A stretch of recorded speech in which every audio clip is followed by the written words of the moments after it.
The Dallas Cowboys, America's team, an episode I've been looking forward to for a while.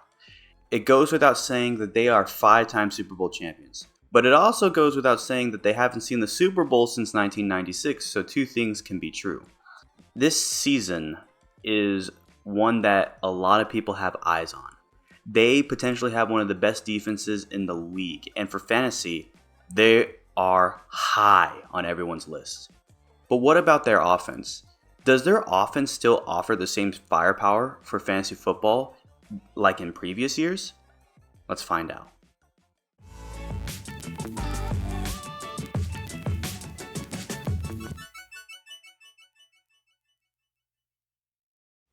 Hello everyone, my name is Aaron and this is the Gameday Hour. Welcome back to the Fantasy Football Team Review. In this series, we take a look at each and every 32 NFL franchises to see what they offer for fantasy football. We analyze the team's quarterback, running back, wide receiver 1 and 2, tight end, and kicker. Our goal is to analyze last season and see if they are worth drafting, and if so, when and where. Today, we analyze the Dallas Cowboys. Dak Prescott, Dallas Cowboys quarterback. The leader of America's team is still, since 2016, Dak Prescott. Now, Dak has taken a lot of criticism, and last season I would easily say is one of his worst years he's ever had. So let's take a look statistically what he was able to do. He played 12 games last year, and in those 12 games, he had 261 completions, which was 18th, to 394 total attempts, that was 19th. That is 66.2%, that was 14th in the entire league. He was pretty good there. He had 2,860 passing yards, that was 20th, and again, that comes from the fact he only played 12 games. He was out for a little bit with, I think, like a dislocated or broken finger. He had 23 touchdowns in the air, that's 13th. But the thing they criticize him for is 15 interceptions, that is tied for last. 238 total fantasy points, which is 18th, is what he was able to make. So he still was a pretty good quarterback to have. Yet the interceptions, that did really hurt. And as a Cowboys fan, that's pretty frustrating to see. That leads to projections. The thing is, when it comes to projecting Dak Prescott, he is generally one of the best fantasy quarterbacks to have, and that does not change. However, he goes a little lower in fantasy. Would I draft him? Yes. He's a quarterback 1 in rounds 2 through 5. I don't think he's a first rounder. And he's ranked 7th among all quarterbacks. That's behind your classical 6. Now, I would say that if you're going to draft Prescott, then you're probably going to draft him in the later rounds as a first round draft pick. I don't think he is really that high of a 2. I just think that if you're going with a quarterback heavy draft, he is going to be drafted in one of the first few rounds, but mostly round 2 is the highest he'll go. But in a normal league, I believe he is in the 4s and the 5s. So don't be afraid to draft Prescott. He is still a reliable fantasy quarterback, and he will get you some points. That offense will get you some points. Tony Pollard, Dallas Cowboys running back. He was the backup for a little bit. Now he's the starter. Tony Pollard has been with the Cowboys for a little bit now, and as a backup, he is one of the best running backs in the league. Now, this is the first year he is taking the starting position. But last season, as a backup, take a look at these stats he produced. He played 16 games last year. In those 16 games, he had 193 carries, that's 23rd. 1,007 rushing yards, that's 16th. As a backup, he got 1,000 yards. He had 9 touchdowns, that was tied for 10th. 39 receptions, that's tied for 107th. He had 371 receiving yards, that was 128th. And he had 3 touchdowns, that's tied for 72nd. That gave him 237 total fantasy points. That is tied for 7th among all running backs in the league. He had his breakout season, and now that has earned him the starting mantle for the team. What does this mean for projections? Would I draft him? Of course. He is a running back 1 and 2 in rounds 2 through 5. He's ranked 8th among all running backs, but I will give you an injury warning because he did suffer a pretty brutal injury against San Francisco in the playoffs last season, so be wary of that. But they've said he's ready to go, and so he is a draftable guy. He's not that questionable anymore. So you need help, pick this guy up. Especially if you're going with a wide receiver heavy, he's a good one to have. But if you're going running back heavy, then he's mostly a 2. It's going to be fun to see what he's able to produce as a starter, though, next season. CeeDee Lamb, Dallas Cowboys wide receiver 1. He finally broke out. At first, I thought in the season that Lamb was not going to be the guy that people wanted him to be. But then, towards the end of the year, he was one of the best wide receivers in the NFL. Let's take a look at his stats. He played 17 games last year. In those 17 games, he had 107 receptions. That was tied for 5th. He had 1,359 receiving yards. That was 6th, along with 9 touchdowns. That was tied for 6th. That gave him 293 total fantasy points. That was 6th in the entire NFL. Lamb was cooking. And because of these projections, I have him really high. Now, and people are going to be like, oh, here we go. Why is he projected over A.J. Brown? That's because of the difference between the wide receivers as far as 1 and 2. I mean, Devonta Smith is a really good wide receiver too. And so I see them almost balancing each other.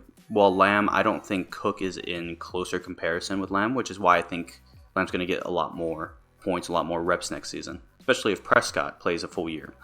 So is he someone I would draft? Yes. He's a wide receiver 1 in rounds 1 through 3. And just he's a very reliable option. It took me a while to kind of, let him grow. I was sitting there just kind of like, why did the Cowboys remove Amari Cooper when we had a really good duo? Well, for fantasy, that was a big deal for CeeDee Lamb. So this is what you get. Brandon Cooks, Dallas Cowboys wide receiver 2. This poor guy had to sit with the Houston Texans for a while, but now he is the backup to CeeDee Lamb and that wide receiver core here in Dallas. That's Brandon Cooks. Brandon Cooks has been all over the league, but no matter what team he's on, he's always going to produce numbers. Let's see what he did last season. He played 13 games last year. In those 13 games, he had 57 receptions. That was tied for 60th. He had 699 total receiving yards, which is 53rd. He had 3 touchdowns. That was tied for 72nd. And that accumulated 139 total fantasy points. That was 49th. That just cracks in the top 50. So last season wasn't a great year. But I also thought that, 1, he didn't play a lot of games. And 2, he didn't have a great quarterback to throw to him. But because of the new scenery and the chance of him playing all these games, he is somebody I would draft as a wide receiver 4 in rounds 11 through 15. He's ranked 36 among all wide receivers in the league, and I believe this season he'll sit around 800 receiving yards, 5 touchdowns. That's basically where I see his statistics being, and that's pretty good for a wide receiver 4, so keep an eye out for him in late rounds. Jake Ferguson, Dallas Cowboys tight end. Now this is where the offense starts to get pretty underwhelming, and that's the tight end position. Now I'm not saying the tight end position is bad, but Dalton Schultz went to Houston. And so now we're left with 2 tight ends, plus one we just drafted, and the one on the starting lineup is Jake Ferguson. Jake Ferguson had a pretty good season for being a tied backup, and by tied backup I mean he had the second most tight end usage alongside the other tight end, Hendrickson. And because of that, here's his stats. He played 16 games last year, and in those 16 games, he had 19 receptions, which was tied for 203rd.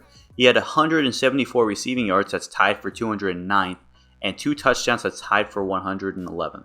That only gave him 44 total fantasy points, which was 48th. So again, not a lot was done. So if you had him on fantasy, you were not getting much. And because of this, you have to understand that he's probably still going to share the ball with Hendrickson. And that leads to the projections. Would I draft? No. And the reason is I need to see more. He is not ranked on my list. He is just outside the top 25. So at the end of the day, I just think that if you have one position sharing multiple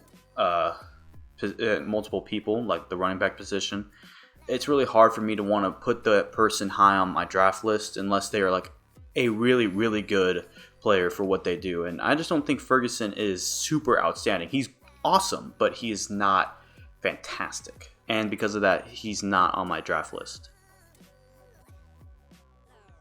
Tristan Vizcaino, Dallas Cowboys kicker. And lastly, we have the kicker, Tristan Vizcaino. And why did I say that with an accent? Tristan Vizcaino. I think that's how you pronounce his name. He's right now the starting kicker for Dallas. I don't know who might take his spot or if he is to stay as the main kicker. But last season, he played 3 games and had 0 stats to show for it. So we don't have anything to really show. And because of that, we're not even going to get to the stats. We're going to get straight to the projections. Would I draft? No. You don't got stats. And again, the reason is the position is not even established. And he's not ranked on my list. So I think that I would have to go see more from this guy. I need to see a full season before I can say anything. Because I'm not just going to use Dallas is going to get in the field goal range a lot. I don't even know how good this guy really is. So we're going to have to wait till this season. That's all I have to say for this.